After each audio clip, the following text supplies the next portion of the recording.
লক্ষ্মীপুরে Greenleaf CNG filling স্টেশনে gas cylinder বিস্ফোরণে আবারও নিহত একজন, আহত তিনজন। ঠিক এর 2 মাস আগেও একই ফিলিং স্টেশনে বাসের সিলিন্ডার বিস্ফোরণে তিনজন নিহত হয়েছে।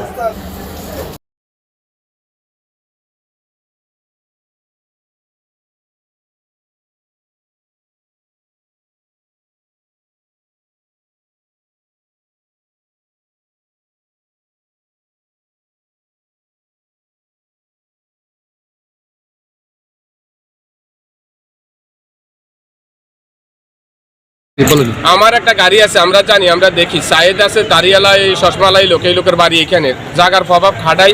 এই লোকে করে কি, এই গ্যাসের সাথে জমা করে প্রেশার উড়াই, এই গাড়ির মধ্যে গ্যাস দেয়।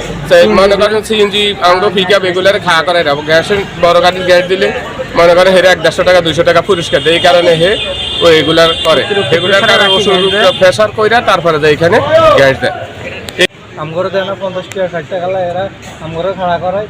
এরা ওই যে বোতলে, ওই যে বাসের বোতলে যে বোতলের মেয়াদও চায় না, ওই যে এই কারণে 100 টাকা করে।